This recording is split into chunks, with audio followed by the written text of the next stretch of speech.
una nueva emisión de Contacto Virtual. Quiero también darle la bienvenida a quien me va a acompañar en la entrevista del día, a Norberto Bermúdez. Hola, buenas tardes. Buenas tardes, Adriana. Y antes de presentarles a nuestra invitada del día, quiero sí invitarlos a que se suscriban al canal, a que nos den su like y a que activen la campanita para no perderse ninguna de las entrevistas. Ahora sí, vamos con la presentación de nuestra entrevistada del día.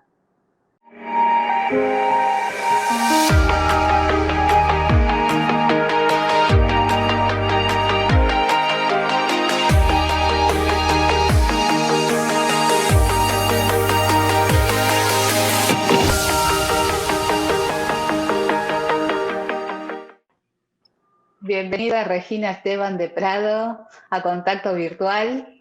¿Cómo estás tú? Bien, muchas gracias. Gracias por invitarme. Gracias a ti. Y bueno, comencemos con lo que es la entrevista del día. Cuéntanos sobre ti, cuéntales a todos sobre ti para que puedan conocerte un poco más. ¿Quién es Regina Esteban? Bueno, pues yo nací en Ciudad de México y llegué a vivir a la Riviera Maya a los 7 años. Llegué a vivir a un lugar súper selvático, con muy poquitos habitantes. La escuela estaba en medio de la selva. Entonces, desde muy pequeña tuve este contacto salvaje con la naturaleza. Y fue cuando pues empecé a explorar estos nuevos mundos, sobre todo el mundo subacuático. ¿Cómo te iniciaste en el mundo del buceo y qué te motivó a empezar el buceo? Pues el que me inició en el mundo del buceo fue mi papá, Pepe Esteban. Él tiene un centro de buceo, lo puso casi al poco tiempo de que llegáramos a Ciudad de México, perdón. Y pues desde chiquita, a los 9 años, que por cierto no es la edad legal para bucear, pero desde los 9 años encontré este mundo y fue algo que me apasionó desde el primer momento. Fue como muy natural todo el proceso de entrar al mundo del submarinismo. Y bueno, acompañada de uno de los, no es porque sea mi papá, pero uno de los mejores buzos de México y muy reconocido. Y pues por ahí empecé, primero en el mar, después encontré los cenotes, encontré las cuevas. La primera vez que entré a una cueva tendría unos 17, 18 años. Y de ahí dije, ya, de aquí soy. Tú mencionaste a tu papá, pero bueno, para aquellos que vivimos aquí y para la gente de México, seguramente conocen de quién estamos hablando, pero dinos tú quién es tu padre. Pues Pepe Esteban es una figura también muy, muy icónica. Él fue de los, pues no de los primeros, pero sí como de la primera oleada de buzos que hubo aquí en México, sobre todo en el buceo en cuevas, en espeleología. Él descubrió varios rutas de cuevas en los cenotes que tenemos aquí en la Riviera Maya, y creció mucha fama dentro del país y sobre todo en España. Cada año va a ferias de buceo en España. Y bueno, aparte de las cuevas, también se volvió de los pioneros en hacer buceo con tiburones. Y entonces, sí, Pepe Esteban es una figura importante, yo diría, dentro del mundo del buceo. Bueno, recordémosle a la gente, para los que no saben, que el centro de buceo se llama Pepe Dive Center, ¿es correcto? Exacto, ese centro de buceo lo puso hace ya varios años. Está ubicado en Playa del Carmen, tiene un socio, se llama Julio Sanz, y juntos tienen Pepe Dive Center. El centro está eso en Playa del Carmen y se hacen excursiones desde tu primer buceo de la vida hasta buceos ya más técnicos dentro de las cuevas. Han hecho expediciones a las Islas Guadalupe a bucear con el tiburón blanco. O sea que para el que quiere venir a conocer el buceo y las bellezas que tiene la Riviera Maya, con Pepe Dive Center puede desde tener su bautismo de buceo hasta su certificación de instructor trainer. Sí, exacto. Pepe tiene acreditaciones para certificar como instructor o sea, como instructor, para si quieren hacer su curso de instructor de cuevas, o así como hacer tu primer buceo de la vida, que se llaman bautismos. Pueden hacer toda una carrera como yo la hice en Pepe Dive Center. Mencionaste los cenotes. ¿Qué sensación tienes cada vez que ingresas al inframundo? Es que no, creo que no es una sensación, pero es un cúmulo de sensaciones. Muchos me preguntan si no me da miedo o claustrofobia, pero creo que es el lugar donde menos miedo me da. Da muchísima paz estar dentro de las cuevas, aunque sí hay lugares más estrechos que a veces sí hacen que tiemble un poquito más el corazón, pero son lugares que tienen una paz y yo los considero como lugares con muchísima energía. Los cenotes, desde sus inicios, pues tienen toda esta energía de animales prehispánicos, y luego los mayas también los utilizaban como lugares sagrados, entonces están muy, muy, muy cargados, pero no es ese inframundo como el que tenemos en la cabeza de que te da miedo, que es algo de monstruos malvado. Mitológicos. Exacto. Es un inframundo, es todo lo contrario, es muchísima paz. Sabes que dentro de la cueva pues todo depende solamente de ti y pues de ruido que tienes, nada más las burbujas, tu respiración. Entonces creo que no hay nada que temer. La visibilidad es una visibilidad perfecta si hubiera luz, pero bueno, como nosotros llevamos unas luces, entonces es como si estuvieras flotando. Yo creo que es la sensación más parecida a lo que tienen los astronautas, ¿no? Esa falta de gravedad y estar pues flotando ahí en un espacio que no es nuestro ambiente natural. Y pegando un salto en el tiempo para luego volver con el tema del buceo. Regina Esteban nació en Ciudad de México, se vino a la Riviera Maya. ¿Y cómo fue tu infancia? ¿Dónde estudiaste? ¿Qué actividades te gustaban hacer de chica?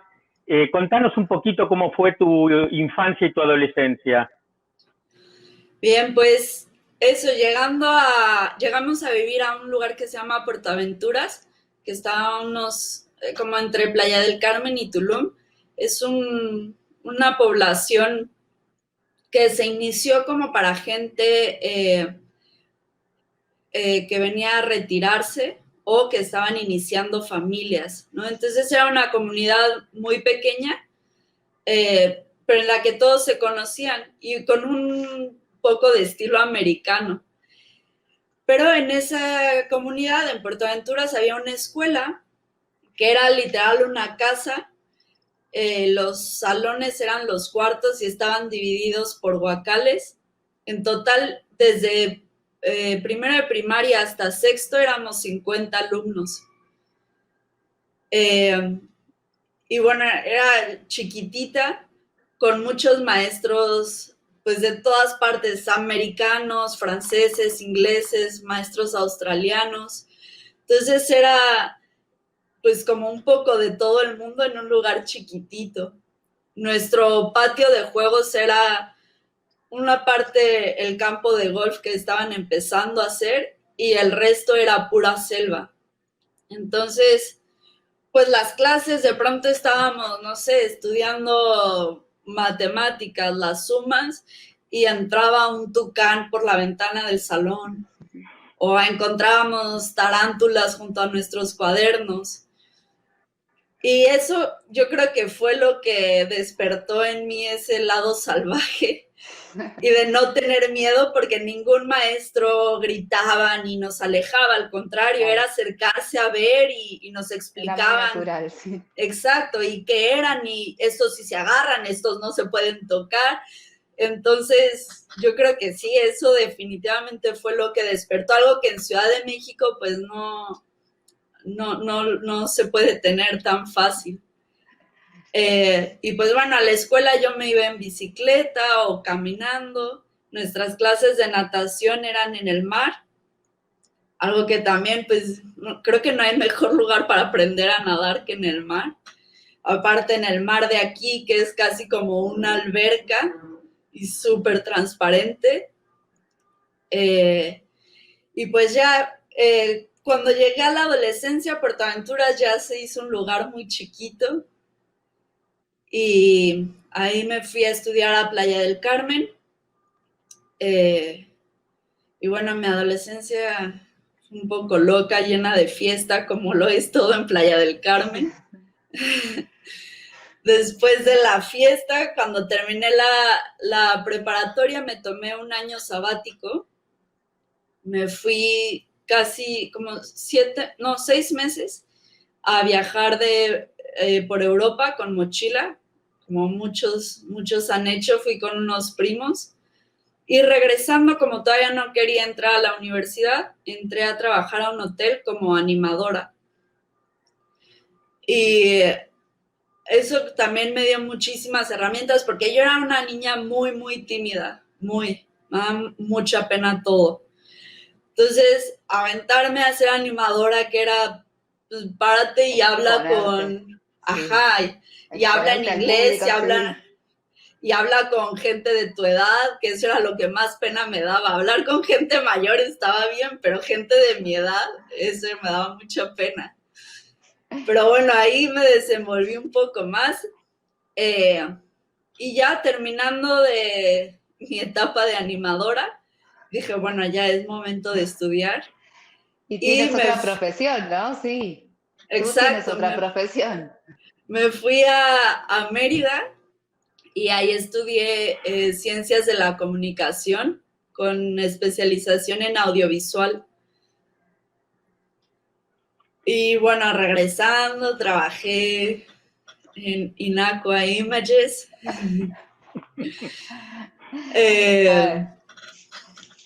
Y bueno, sí me desenvolví un poco en el medio. ¿Y de ahí también, cómo decidiste esa carrera? Porque sí, hablabas de la pena que te daba exponerte al público o hablar en público, y de repente comunicación. Pues comunicación nunca lo pensé por la parte de estar frente a la cámara. Siempre lo pensé por estar atrás en la producción y en la parte creativa. Desde niña fui siempre muy creativa y me gustaba mucho escribir, dibujar, siempre estaba inventando historias y escribiendo, según yo, mis cuentos. Entonces, encontré en comunicación una carrera que, según yo, como muchos, no tenía matemáticas, que era mi coco en la escuela, y que además me daba como esta parte de poder expresar y ser creativa en muchas ramas, ¿no? Porque esta carrera tiene, como que no se especializa solo en una cosa, sino que te enseñan mucho y poco de nada. Entonces, por eso me llamó la atención y sí cumplió mis expectativas. Eso, la parte de frente a la cámara nunca fue mi objetivo. O sea, podemos decir que eres una mujer completa, eres una profesionista, ¿sí? Y tienes una actividad que tal vez comenzó como un hobby, pero hoy se convirtió en un estilo de vida, justamente, que es el buceo. que a muchos nos ha atrapado, ¿no? Sí. Y una pregunta un tanto indiscreta. Todos conocemos a Pepe Dive Center. ¿Cómo es trabajar con tu papá? Uf, por eso tardé en decidirme a trabajar con mi papá. Siempre supe que el buceo era algo que me apasionaba, pero me detenía mucho la parte de trabajar para mi papá. Porque sí, es una persona muy, muy divertida, pero también es muy exigente, muy. Y en los cursos que tomé con él, si con un cliente es exigente, a mí me exigía 10 veces más. Lloré no sé cuántas veces y pensé en decir, ya, esto no es para mí también muchas veces. Pero después de estar picando en varios trabajos y haciendo varias cosas, dije, bueno, lo peor que puede pasar es que pruebe y no funcione y pues ya, o sea, tampoco pierdo mucho, no es como que si dejo de trabajar con Pepe me va a dejar de hablar. Entonces, hace 5 años fue que le pedí trabajo, porque trabajaba con él bueno, trabajaba en vacaciones o semanas, o sea, y en vacaciones, puentes, fines de semana, pero quería ya trabajar en forma, ¿no? Todos los días. Y me llevé una gran sorpresa porque es realmente fácil trabajar con él. Hacemos un equipo muy, muy bueno. Yo creo que los años a mí me han dado madurez y a él también. Entonces nos complementamos súper bien, nos entendemos perfecto abajo del agua, es una locura. Le entiendo perfecto, con solo me volteé a ver, ya sé si me va a regañar, si me va a decir algo bueno. Entonces lo hemos llevado bastante bien, muy divertido. He conocido un montón de gente. Eh, Me llevó al Mar Rojo a un liveaboard. Fui con él pues a meterme más en este mundo del buceo y fue una súper experiencia. Fueron 9 días en un barco donde lo único que haces es dormir, comer y bucear. Es todo. Creo que es las vacaciones perfectas para los que amamos el buceo. Y pues Algo sí, que... sigo, sí. No, termina. Que eso ha sido un viaje muy, muy interesante. Aprendo muchísimo todos los días y sí es muy buen jefe. Sí, no, lo que yo iba a mencionar justamente es que todos piensan que la actividad del buceo es solamente un hobby y no ven todo lo que implica, ¿no? El hecho de bucear y sobre todo cuando alguien es instructor, la responsabilidad, Claro. el compromiso, eso que tú mencionabas de Pepe, que justamente te lo transmitió a ti, es algo que es natural en el instructor de buceo, el velar por la seguridad de la gente que tiene a su cargo y el estar preparado para cualquier contingencia. Entonces, uno puede ser muy alegre, muy divertido, pero debajo del agua la situación cambia, ¿no? Claro. Entonces, creo que eso es un poco el mensaje que a lo mejor al principio todos los instructores tratamos de transmitir, ¿no? O sea, todo esto es muy lindo, pero si quieres profesionalizarte en esto, debes hacerlo con compromiso y responsabilidad. Sí, y mucho estudio. Eso igual me sorprendió. Según yo ya sabía todo cuando estaba haciendo el curso de instructora, dije, no, ya sé todo, pregúntame lo que quieras. Me hizo 2 preguntas que pues, no vi, no vi ni de dónde me llegaron.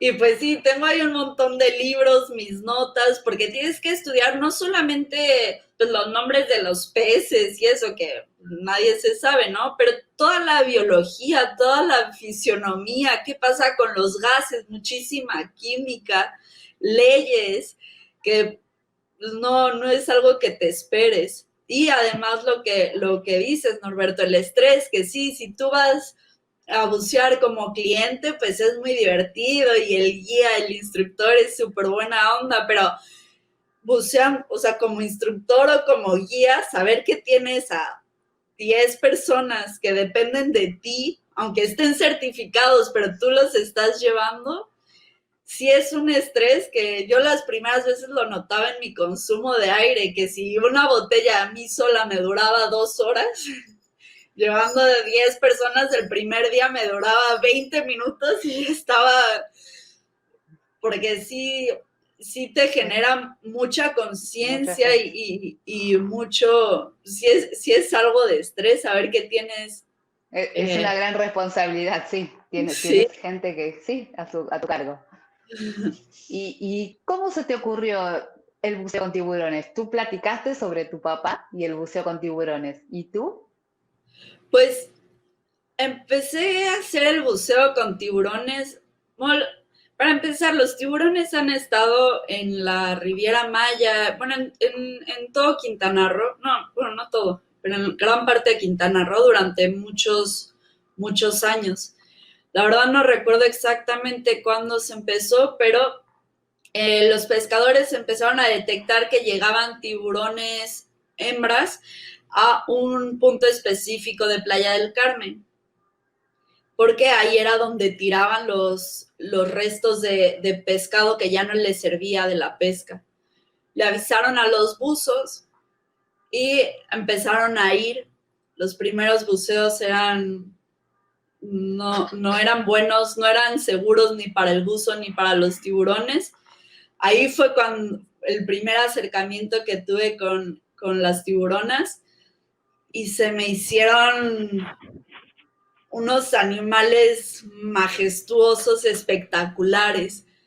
Creo que no tuve miedo, no recuerdo una sensación de miedo con ellas. Me acuerdo mucho que en mi primer buceo con los tiburones iba mi papá, iba otro instructor y yo. Y el instructor, yo tendría unos, sí, como 15 años. Y el instructor me dijo, Regina, tu papá está muy loco. Entonces, tú quédate conmigo todo el tiempo y para que estés tranquila. Y le dije, ok, sí. Nos tiramos y yo me pegué con mi papá. Dije, si este está loco, yo más. Yo quiero ir donde esté la acción. El otro instructor sí se quedó muy atrás, a él sí le dio un poco de miedo. Había muchos pescados por ahí flotando, muchísimas tiburonas, todas acercándose, y salí con no sé, una explosión de adrenalina, energía, fue increíble. Y ya pues de ahí se empezó a regularizar esta actividad que se llama attracting, que ahora les platico qué es. Y pues cuando empecé a trabajar con Pepe, desde que empecé hace 5 años, le estuve diciendo que yo quería ser atractora, que yo quería ser atractora. Obviamente le daba un poquito de miedo a Pepe porque a mí no me daba miedo. Entonces hace 2 años me dijo, ok, vamos a intentarlo. Yo antes de esos 2 años, cada año que bajábamos, yo era su guardaespaldas. El guardaespaldas está detrás de la persona que está dando el pescado y estás cuidando los puntos ciegos. Entonces ahí aprendí a leer un poco los movimientos de los tiburones. Y hace 2 años fue que ya hice el curso y la capacitación. Y bueno, somos dos mujeres en México que tenemos pues como la acreditación para atraer tiburones. Uh-huh. ¿Y qué sentís justamente cuando estás debajo del agua con tiburones? Digo abajo del agua porque hay tiburones arriba también, ¿no? Que a eso ya los controlaba desde antes. Creo que controlo mejor a los de abajo. Pues o al menos son menos peligrosos, capaz. Sí, porque te van indicando, tienen indicadores, ¿no? Pues siento, muchos me dicen que estoy un poco loca por eso, pero siento mucha conexión son hembras las que llegan a Playa del Carmen, y siento mucha conexión con ellas, mucha.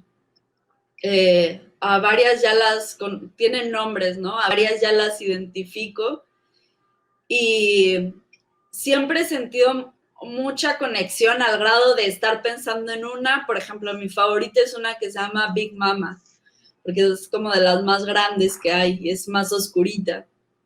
Y esa, cada vez que bajo estoy pensando en ella y siempre que se acerca primero por donde estoy yo. Entonces, a lo mejor, no sé si es locura mía o no, pero creo que sí hay un vínculo fuerte entre las tiburonas y yo. Es que seguramente, como ocurre con cualquier otra especie de animales, ¿no? Sí. Hay con quienes perciben la buena vibra y quienes no. Aclaremos que los tiburones que se acercan a Playa del Carmen son tiburones toro. Uh-huh. O sea, Sí, es la segunda especie, si nos remitimos a la literatura, supuestamente más agresiva después del tiburón blanco. uh-huh. Pero demistifiquemos un poquito eso, ¿sí? Pues los tiburones toro son los que más ataques registrados tienen, ese sí es un hecho, porque son tiburones que se acercan más a las costas y son de la única especie de agua salada que pueden entrar a agua dulce y permanecer ahí varios meses. Entonces hay muchos ataques en África, en los ríos. Son ataques por confusión. Aquí lo importante es ver como el inicio de esta mala imagen que tenemos de los tiburones, que empezó gracias a la industria de Hollywood, ¿no? Donde se empezaron a poner películas donde los tiburones eran súper malos y que aparte se ensañan con el ser humano, ¿no? Y no es que nada más muerdan, sino que te buscan y así hasta llegar a la película de, ¿cómo se llama? Que es un tornado de Sí, tiburones, ¿no? Sarnado. Exacto, entonces, bueno, también lo podemos ver en los documentales, ponen a los tiburones como una especie súper malvada y asesinos feroces y mucha sangre, Sí. cuando en realidad hay muchísimos más tiburones muertos en manos de humanos que al revés, ¿no? Eso es algo súper importante. Y luego también saber la importancia del tiburón. El tiburón es la clave para el equilibrio del arrecife. Sin tiburones habría sobrepoblación de peces. Si hay sobrepoblación de peces, se acaba el coral. Sin coral no hay oxígeno y sin oxígeno, pues no, ¿qué hacemos aquí? Entonces son una clave súper importante que no somos conscientes de ella. Y bueno, gracias a estas películas de Hollywood y a la mala información, ahora cada vez que se detecta un tiburón en las costas es a matarlo. Lo que se ha hecho en Playa del Carmen desde hace muchos años, que además es un programa que ya se está copiando en varias partes del mundo, es primero motivar a los pescadores a que les convenga más hacer la actividad de buceo con tiburones que pescarlos. Más o menos por un tiburón toro ganan como 1,000 pesos. Lo venden las aletas, el hígado. Y bueno, entonces les dijeron, ok, si ganas 1,000 pesos por un tiburón que a lo mejor tardas todo un día en pescarlo, a lo mejor de noviembre a febrero, ¿no? Que es la época del tiburón toro, te puedes ganar esos 1,000 pesos o más diarios, ¿no? Si cuidamos a los tiburones. Entonces se empezó a hacer conciencia por ahí y ya muchos pescadores en época de tiburón lo que hacen es rentar su lancha para que realicemos esta actividad.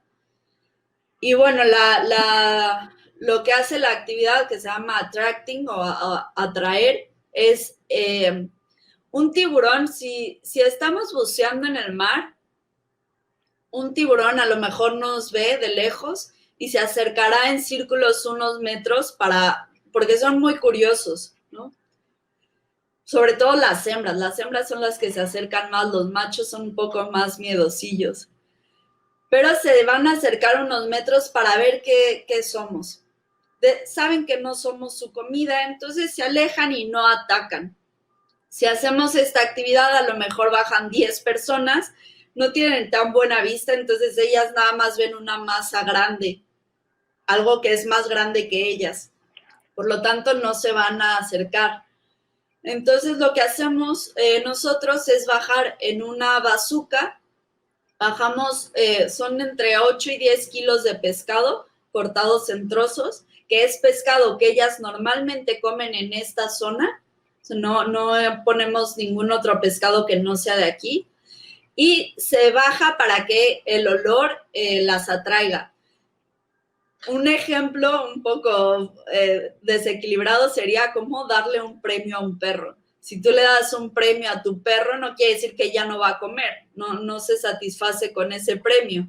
Lo mismo va a ser con las tiburonas. Son 8 kilos de pescado por 10 tiburonas que pesan unos 200 kilos cada una más o menos. Entonces no significa nada de alimento para ellas, es solamente un incentivo para que se acerquen. Y con esto también, al verlas cerca y al verlas convivir con nosotros, hemos logrado hacer mucha conciencia en la gente y se dan cuenta cuando salen de bucear y dicen, es que no son malas, es que se ven tan buenas y son tranquilas, y entonces se va creando esa conciencia de que los tiburones no son nuestros enemigos.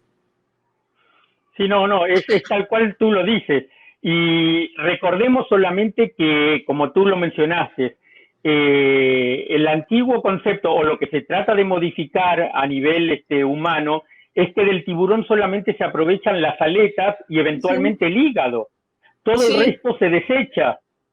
Entonces, realmente no es algo bueno para el ecosistema el destruir justamente a un animal de estas características, que es un depredador, en el buen sentido, ¿sí? Cumple uno de los niveles más altos de la cadena alimenticia, y que justamente todos somos importantes dentro de la cadena alimenticia, pero al romper esa cadena se descompensa todo, como tú lo mencionaste, ¿no? Tarde o temprano termina afectando a la oxigenación de los mares y afectando a la vida completa en él, ¿no? Claro. Y también importante que muchas o la mayoría de las hembras que se acercan a nuestra playa están preñadas. Entonces, matar a una no solo la estás matando a ella, estás matando a las 3 o 4 crías que tenga adentro. No, es tal cual, es tal cual. Y lo que tú mencionas, bueno, y ya lo había vivido, por ejemplo, en Bahamas, de bajar a un grupo de gente que los tiburones, en este caso son tiburones de arrecife, punta gris, etcétera, ven un volumen de cosas, entonces ven algo más grande que ellos y no van a ir a atacarlo. Cuando se producen los ataques es porque confunden, como suele pasar en la costa del Pacífico, con surfistas que van sobre sus tablas y ven extremidades que se mueven y piensan que son focas. Esa es la teoría, ¿no? Habitual. O puede y ser además... perdón. No, dilo. Que además no hay registrado que un tiburón literal se haya comido a todo el humano, porque muerden y dicen, ugh, humano, y ya lo dejan, ¿no?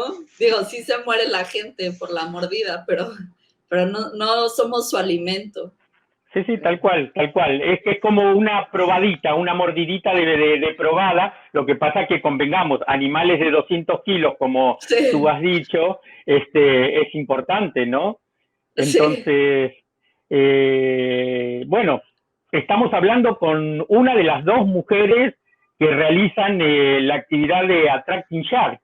No es poco. Y en México, dudo que haya muchas más, o demasiadas como que hagan esta actividad, ¿no? Sobre todo porque tienen que reunir determinadas características de que el lugar donde viven presente este tipo de tiburones, ¿no? Sí, sí, cada centro de buceo tiene que pasar por unas regulaciones para hacer la actividad y luego tanto los guardaespaldas como los alimentadores también tienen que cumplir requisitos para poder ser parte de la actividad. La verdad, sí se ha regulado bastante para que todos estemos seguros, tanto los tiburones como los que bajamos con ellos, porque sí, son majestuosas, son buenas, pero pues al final también son animales salvajes que se les está provocando con pescado. Entonces, pues a lo mejor jugando o sí tendrán un día malo y pues sí se pongan más locas. Por eso llevamos tanto el guardaespaldas como el que hace el attracting, llevamos una cota de malla, como las que usaban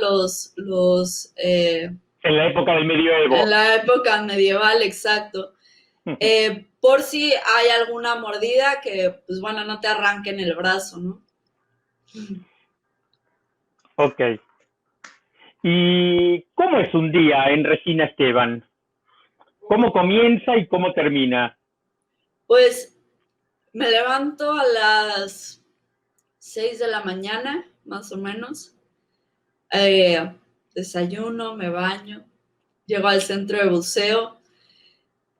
Casi siempre ordeno un poco, saludo a la banda de ahí del centro de buceo.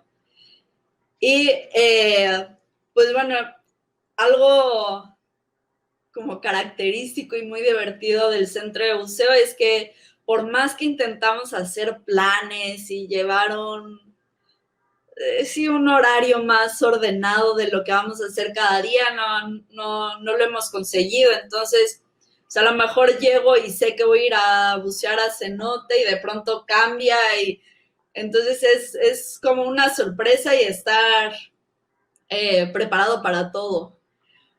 Y bueno, pues ya que decidimos dónde vamos a bucear, es llegar al punto, si es al cenote, subir toda la camioneta, pasar por los tanques, llegar al cenote, matar mosquitos, bajar todo el equipo, hacer los buceos en cenote. Hacemos siempre 2 buceos.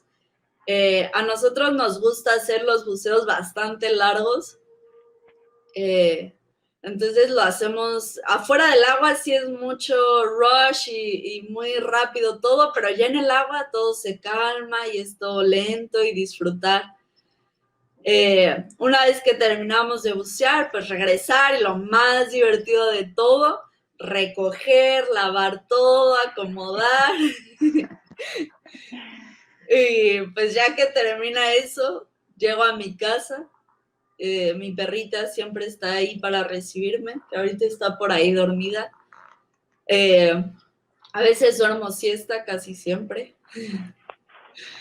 Y pues ya el resto es pues leer. Estoy escribiendo una pequeña novela.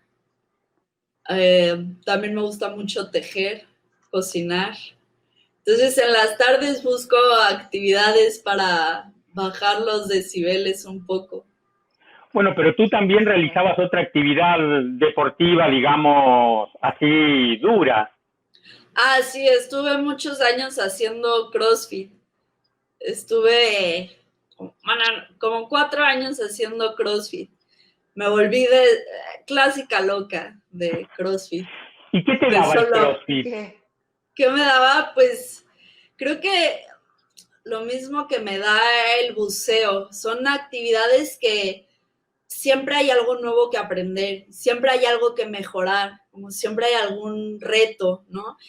Y que siempre, aunque no te salga exactamente como te debía salir, pero siempre acabas como muy satisfecho. Terminas cansado, pero terminas satisfecho de lo que has hecho, ¿no? Que eso en buceo también me pasa mucho, ¿no? Que ahora quiero cuidar la posición y el aleteo y ahora si me pongo aquí, si pongo allá y son disciplinas que sí son divertidas, pero también tienen ese reto pues mental y físico.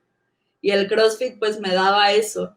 Ahora ya lo dejé de hacer un rato porque me estaba poniendo muy grande, rompí varios vestidos y blusas, entonces lo dejé un poco y ahora salgo a correr, hago yoga, natación, voy todos los viernes súper temprano a nadar al mar y ya es como un poquito más tranquilo, ya no tan loco.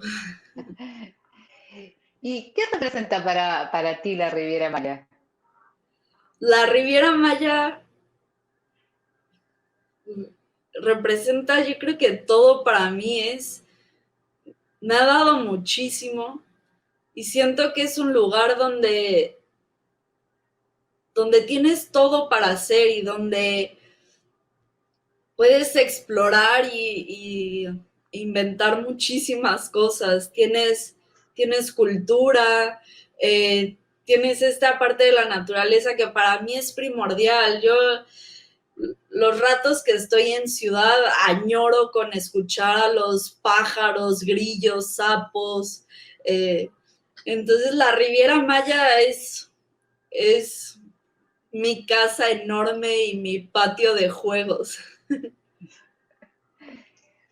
Si le tuvieras que describir a alguien que no bucea esta pasión por el buceo, ¿cómo se la describiría?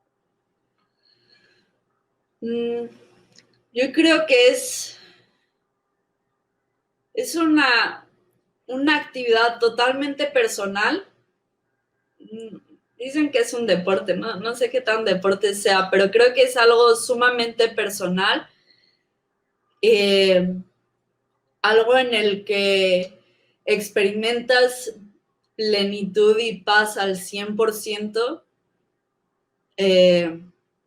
y que además siempre encuentras algo. Yo no sé cuántas veces he hecho los arrecifes de Playa del Carmen, pero no me canso porque siempre encuentro algo diferente, ¿no? Siempre me sorprende con algo, igual que los cenotes. Puedo hacer la misma línea de cueva 20 veces, pero siempre encuentro algo diferente. Entonces creo que es un lugar mágico y único en el que puedes estar contigo y con la naturaleza.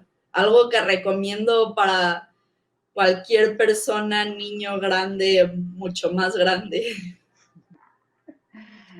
Ahora yo te voy a hacer una serie de preguntas y tú me vas a responder lo primero que te venga a la mente. Ok. Por ejemplo, si te pregunto una película. La historia sin fin. Y una comida. Pasta. Un libro. Un libro. Ay, es que ese es más difícil. Ahí sí tengo muchos. El que está Momo. Momo viene primero a mi cabeza. Un lugar que te gustaría conocer. Nueva Zelanda. Y un mensaje que quieras transmitirle a la gente de Contacto Virtual. Pues que conozcan sus espacios de agua, lagunas, cenotes, mares, lo que tengan, que lo conozcan porque es la única forma en la que nos podemos dar cuenta lo mucho que tenemos, lo delicado que es y la gran responsabilidad que tenemos sobre estos espacios. Entonces, si los cuidamos, vamos a tener mucho para disfrutar muchos años. Ok. Adriana. Me quedaría preguntarte, ¿a quién admiras más en tu vida?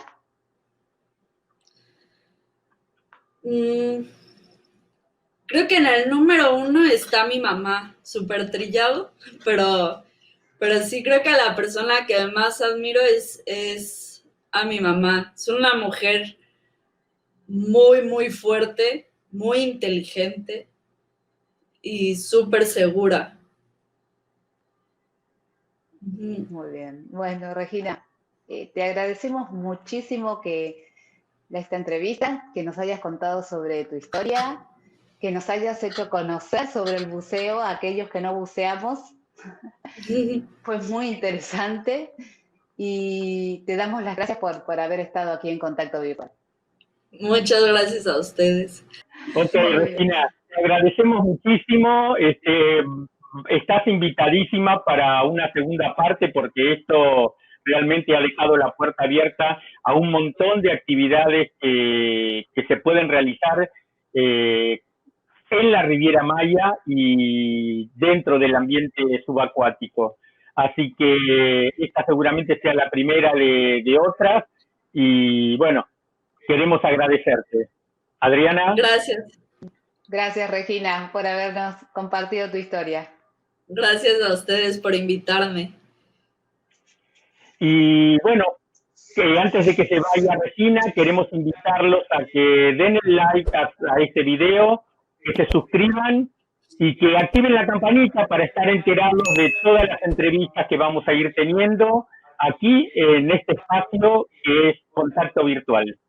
Muchas gracias, buenas tardes, chao Regina, chao Adriana. Chao. Nos vemos. Chao.